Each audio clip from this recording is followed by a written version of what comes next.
तो है गाइस, आज की वीडियो में मैं आपसे बात करने वाला हूँ सेपरेशन टेक्निक। हमारा जो चैप्टर है एमएससी थर्ड सेम केमिस्ट्री में, उसके सारे इंपॉर्टेंट टॉपिक्स के बारे में जो कि लगातार पिछले 5 साल से रिपीट हो रहे हैं। करते हैं वीडियो को स्टार्ट। सो गाइस, सबसे पहले आपको स्क्रीनशॉट ले लेना है, ठीक है। उसके बाद मैं आपको बताता हूँ कि हमारा जो सेपरेशन टेक्निक्स हैं इसमें 2 तरह के पार्ट्स होते हैं या फिर 2 टाइप्स होते हैं।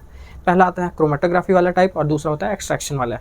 तो ये जो टॉपिक मैंने लिखे हैं ये दोनों को मिक्स करके लिखे हैं, ठीक है, कि दोनों में से ज़्यादा इंपॉर्टेंट टॉपिक्स कौन से हैं। दोनों टाइप्स में के सारे इंपॉर्टेंट टॉपिक्स को मैंने इसमें लिख दिया है, ठीक है, जो कि पिछले 5 साल में 4 साल लगातार आए हुए हैं।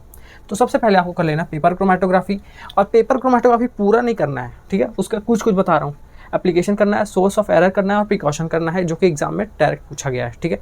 उसके बाद आपको कॉलम क्रोमेटोग्राफी में सेपरेशन मेथड कर लेना है, कैटायन के लिए सेपरेशन मेथड फॉर कैटायन और types of column use in column chromatography, ठीक है। उसके बाद डिटेक्शन इन एचपीसीएल, उसमें आपको यूवी एंड आरआई जो हमारा डिटेक्टर है वो अच्छे से कर लेना है और इसका एप्लीकेशन कर लेना है इस डिटेक्टर के। थिन लेयर क्रोमेटोग्राफी में आपको प्रिंसिपल करना है, मेथोडोलॉजी करना है, टेक्निक करना है, एप्लीकेशन करना है और सेपरेशन मेथड फॉर कार्बोहाइड्रेट करना है, ठीक है। उसके बाद हमारा जो एक बार ऐसे आया था क्वेश्चन कि what is chromatography, explain its principle, classification and application. तो ये भी आया है पिछले 5 साल में 3 साल, ठीक है। उसके बाद हमारा जो एक्सट्रैक्शन वाला पार्ट है उसमें एक ही हमारा जो टॉपिक है वो बहुत इंपॉर्टेंट है, सॉल्वेंट एक्सट्रैक्शन, जिसमें उसका फैक्टर पूछा है। सॉल्वेंट एक्सट्रैक्शन फैक्टर क्या होता है, उसकी इंपॉर्टेंस क्या होती है।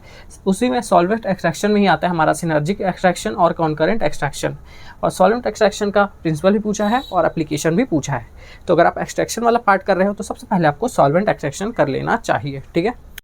वो सारे टॉपिक्स होने के बाद आपको ये स्लाइड का भी स्क्रीनशॉट ले लेना है। फिर उसके बाद मैं आपको बताता हूँ कि हमारा जो उसके बाद वो स्लाइड में पिछले 5 साल में 4 साल लगातार रिपीट हो रहे थे, और ये जो टॉपिक्स हैं ये 5 से 3 साल 2 साल रिपीट होने वाले टॉपिक्स हैं। तो सबसे पहले आता है रिटार्डेशन फैक्टर, जिसमें रिटार्डेशन फैक्टर का न्यूमेरिकल भी आता है, आरएफ वैल्यू निकालने बोला है और डिफाइन भी डायरेक्ट पूछ लिया गया है, ठीक है। उसके बाद गैस क्रोमेटोग्राफी का आपको प्रिंसिपल और मेथोडोलॉजी पता होना चाहिए। डिस्ट्रीब्यूशन कोफिशिएंट का डिफाइन डायरेक्ट पूछा गया है, ठीक है। उसके बाद एक्सट्रैक्शन मेथड और एफिशिएंसी और सिलेक्टिविटी फॉर एक्सट्रैक्शन एक साल मतलब एक बार पूछा गया है 5 साल में, ठीक है। तो सबसे पहले आपको पिछले टॉपिक्स कर लेने हैं। पिछले वाले टॉपिक्स होने के बाद अगर आपके पास एक्स्ट्रा टाइम बचे इस यूनिट में देने के लिए, तब आपको इन सब में जाना है, ठीक है। अगर इन सब में भी सोच रहे हो कि इसको करना है तो सबसे पहले रिटार्डेशन फैक्टर कर लेना और डिस्ट्रीब्यूशन कोफिशिएंट कर लेना, क्योंकि ये बहुत ही छोटे छोटे एक डिफाइन तरह के हैं। तो ये कर लोगे तो आपका अच्छा नंबर बन जाएगा, ठीक है। और इसको फैला के तो लिखते ही है एमएससी का एग्जाम में, ठीक है।